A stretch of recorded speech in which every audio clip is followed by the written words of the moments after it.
So let's talk about something that is just so important. Figuring out how to recognize when a relationship just isn't working for you. And look, this isn't only about romantic partners. These same patterns can pop up with friends, with family, even at work.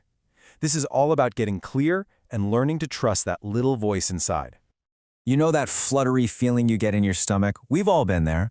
But you got to ask yourself, is it the good kind of excitement, those hopeful little butterflies, or is it really a knot of anxiety? This quote just hits the nail on the head.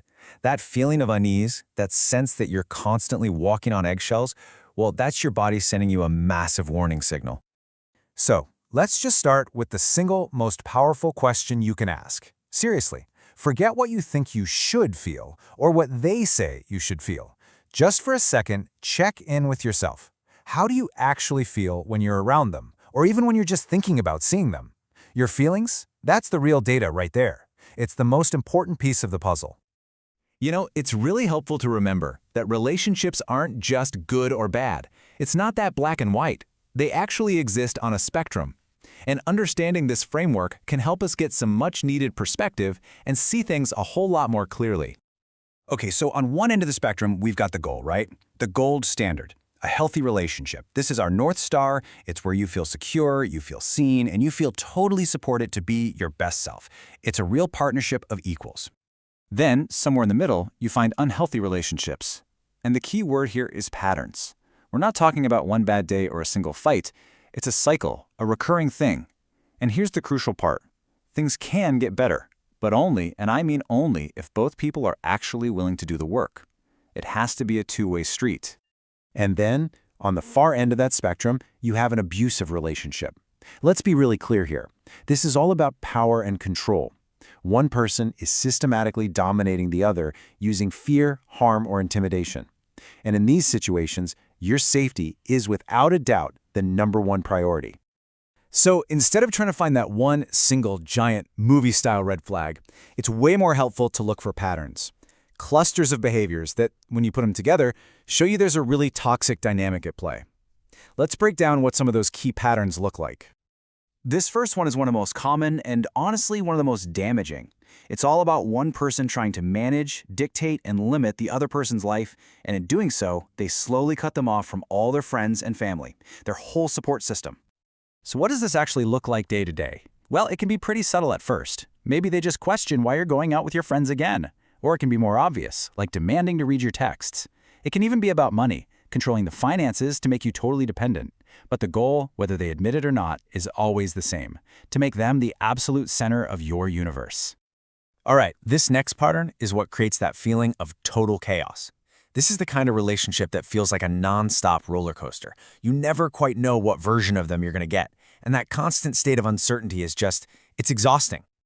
Walking on eggshells. That's the classic sign right here. You find yourself editing your words, trying not to say the wrong thing that might set them off. And the highs can feel so incredibly high. That intensity is so easy to mistake for passion, but they're always followed by these unpredictable lows that just leave you feeling dizzy and constantly on edge. Now, this last pattern we're going to talk about is all about slowly chipping away at your self-worth and twisting your sense of reality. It's basically designed to make you feel small, confused, and ultimately responsible for their bad behavior. And these tactics can be incredibly sneaky. You've got belittling, but it's always disguised as, "Oh, I was just joking, can't you take a joke?" Then there's gaslighting, which is when they flat out deny something they said or did, making you literally question your own sanity. And stonewalling, just shutting down and refusing to talk during an argument, is such a powerful way to punish someone without ever saying a word.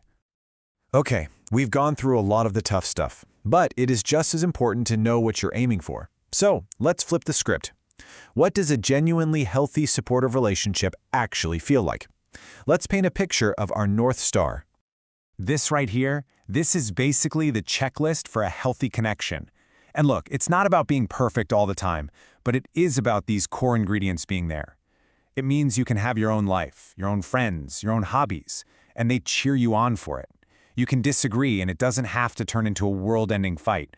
But most of all, you feel emotionally safe to just be you. So, after all the lists and all the analysis, how do you really know? Well, it all comes back to that one thing we started with, your intuition, that gut feeling. It really is your most reliable guide. So, let's get you reconnected to it. Let's just run through a few really quick but really powerful questions you can ask yourself. First one, can you truly be yourself? I mean, flaws and all? Or do you feel like you always have to perform, to be a certain version of yourself to be accepted? Next question. When you say no or, hey, I'm not comfortable with that, what happens? Is your boundary heard and respected, or does it get treated like it's the start of a negotiation? And this is a big one. Think about where your energy goes. Do you spend more of it managing their emotions than you do managing your own? That constant feeling of low-grade anxiety is a huge sign that the balance is way off.